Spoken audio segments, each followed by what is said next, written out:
Hello everyone. नववर्ष के शुभकामनाओं के साथ आज हम लोग डिस्कस करेंगे जो क्या हम यदि आईटीआर फाइल करना भूल गए या छूट गया कोई कारणवश तो अब क्या उसको फाइल कर सकते हैं। जी हाँ, फाइल कर सकते हैं। पिछला फिनांशियल ईयर में जो बजट यूनियन बजट आया था 2022 में, उसमें आपका एक नया return ITR you upgraded return कल आए हैं। उसमें क्या है, जो आप यदि रिटर्न फाइल करना भूल गए हैं या कुछ मिस्टेक कर गए रिटर्न में, तो सेक्शन 139(8)(a) के तहत आप अपना इनकम टैक्स अपडेटेड रिटर्न, इसका नाम ही रख दिया गया है, जो फाइल कर सकते हैं विद इन द 2 ईयर। आप 2 ईयर बैक का फाइल कर सकते हैं। ठीक है। तो इसमें अब इसमें बहुत सारा क्वेरी है, जो ये कौन कौन फाइल कर सकता है इस रिटर्न को, कौन नहीं फाइल कर सकता है। तो इस पे हम लोग कुछ पॉइंट बना लिए हैं जो डिस्कस करते हैं एक एक चीज़ का, और कन्फ्यूजन क्लियर हो जाएगा। ठीक है। एनी पर्सन जो कुछ गलती कर दिए हैं या किसी कारणवश उसका रिटर्न छूट गया है, तो वो आप रिटर्न फाइल कर सकता है, चाहे वो ओरिजिनल रिटर्न हो या आपका लेट रिटर्न हो या फिर रिवाइज रिटर्न हो। ठीक है। तो वो फाइल कर सकता है। तो ये updated return can be file in the following case, कौन कौन फाइल कर सकते हैं उसमें हम लोग कुछ पॉइंट नोट किए हैं।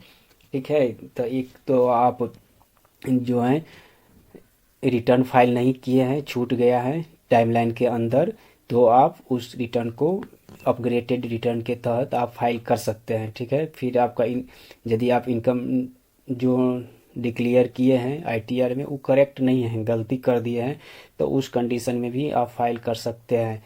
यदि आप इनकम का हेड रॉन्ग डाल दिए, जो आईटीआर चूज करना हो, मान लीजिए इनकम फ्रॉम सैलरी था, आप उसको और कुछ दिखा दिए हैं अदर सोर्सेज, मतलब डिफरेंस कोई भी हेड जो इनकम टैक्स का 5 हेड है उसमें कहीं गलती कर दिए, तो उस कंडीशन में भी आप उसको अपग्रेडेड रिटर्न के साथ आप रिटर्न डाल सकते हैं। यदि टैक्स आप जो पे किए हैं वो रॉन्ग रेट लगा दिए हैं, उसका कैलकुलेशन नहीं है सही, तो उसमें में भी आप फाइल कर सकते हैं। यदि आप reduce the carry forward loss का जो है वो कम कर लिए हैं, उसमें भी आप रिटर्न फाइल कर सकते हैं।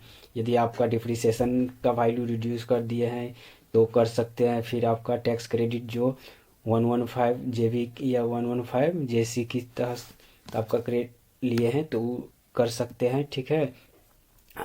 फिर आपका ये रिटर्न फाइल कौन नहीं कर सकता है, ठीक है, कौन अनएलिजिबल, क्योंकि इसमें बहुत सारा टर्म कंडीशन है। ये ऐसा नहीं है जो रिटर्न आप ये आईटीआर अपग्रेडेड रिटर्न सब फाइल कर सकता है। इसमें टर्म कंडीशन के साथ ये तो अभी देख लिए कौन कौन फाइल कर सकता है। हम लोग 5-10 पॉइंट कवर किए हैं, और कौन फाइल नहीं कर सकता है। ठीक है। तो इसमें जो आपका upgraded return is already file, यदि आप रिटर्न ऑलरेडी एक बार फाइल कर सकते हैं, और अपग्रेडेड रिटर्न एक ही बार फाइल कर सकते हैं। ठीक है। तो यदि आप इससे पहले ही उस फिनेंशियल ईयर का कर चुके हैं तो नहीं कर सकते हैं। ठीक है। फिर यदि आप नील रिटर्न फाइल करना चाहते हैं या लॉस रिटर्न फाइल करना चाहते हैं तो भी आप नहीं फाइल कर सकते ये रिटर्न को। ठीक है। फिर यदि आप इसमें क्लेम करना चाहते हैं इनहेंसिंग द रिफंड अमाउंट, जो रिफंड आप लेने के लिए आप फाइल करना चाहते हैं उस उद्देश्य से, तो भी आप फाइल नहीं कर सकते, क्योंकि ये रिटर्न में आप रिफंड आपको नहीं मिलेगा, रिफंड क्लेम नहीं कर सकते हैं। ठीक।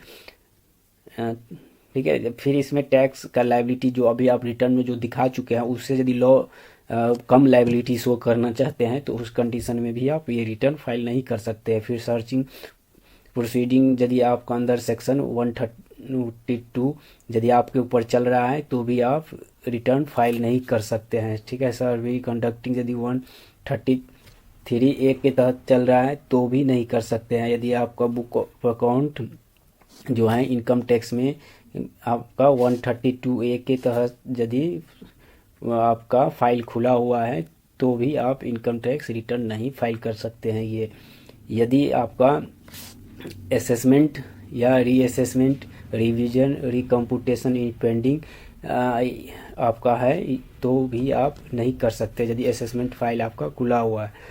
आप फिर आता है जो इसमें आपका यदि कोई कोई एडजस्टमेंट टैक्स और आपका लॉस है, तो आप एडिशनल टैक्स लायबिलिटी यदि पे नहीं कर रहे हैं, यदि आप रिटर्न डाल रहे हैं उसमें कुछ टैक्स पे नहीं कर रहे हैं, तो आप रिटर्न ये फाइल नहीं कर सकते। इस रिटर्न में आपको टैक्स पे करना है, तभी आपका ये रिटर्न फाइल होगा, ठीक है। और फिर इसमें एक टाइमलाइन होता है जो कितने दिन में तक ये फाइल कर सकते हैं, ठीक है। तो ये time limit for ITR you return जो है 24 month from the end of relevant assessment year होता है। मान लीजिए अभी दिसंबर, मान लीजिए वैसे तो ये असेसमेंट ईयर दिया हुआ है इस बार, तो दिसंबर में ही क्लोज हो गया, तो ये यहाँ से आप 24 मंथ तक आगे जोड़ लीजिए, आप ये रिटर्न फाइल कर सकते हैं। लेकिन ये रिटर्न फाइल करने में आपका नील रिटर्न नहीं फाइल कर सकते हैं, इसमें आपको टैक्स देना होगा। यदि आप ऑलरेडी फाइल कर चुके हैं और उससे कम लायबिलिटी यदि क्रिएट करना चाहते हैं तो भी नहीं फाइल कर सकते। तो ओवरऑल यही है जो आप रिटर्न फाइल कर सकते हैं, लेकिन आपको टैक्स पे करना होगा। आप इसमें रिफंड क्लेम के लिए भी पर्पस से चाह रहे हैं हम फाइल करें, तो मेरा TDS रिफंड करना है, तो भी नहीं फाइल कर सकते हैं, ठीक है। तो ये हम सारा हम ये शेयर भी कर देंगे PDF आपको। और हम लोग एक बार साइट पर भी जाकर देखते हैं, जो 1 ही तारीख को ये अपडेट हो चुका है ये रिटर्न। तो हम लोग डाउनलोड में जाएंगे, और ये एक चीज़ समझिए, ये ऑफलाइन टूल से ही फाइल होगा, एक्सेल यूटिलिटी से, ऑनलाइन नहीं होगा।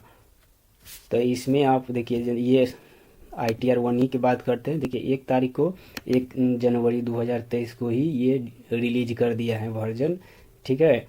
अब इसमें हम लोग इसको डाउनलोड कर लेंगे यूटिलिटीज़ का, और डाउनलोड करने के बाद ये एक्सेल फॉर्मेट में डाउनलोड हो जाएगा। इसको आप फिलअप करके जेएसएन जनरेट कर लीजिए, और जेएसएन जनरेट करने के बाद ये आप जाकर देखिए, यहाँ ये रिटर्न खुल गया है, आ गया ऑप्शन 139(8)(a) के तहत सेक्शन अपडेटेड रिटर्न आप फाइल कर सकते हैं, जो भी आपका ITR अप्लीकेबल है उसमें, ठीक है। लेकिन इसमें कुछ टर्म कंडीशन है, टर्म कंडीशन जान लीजिए।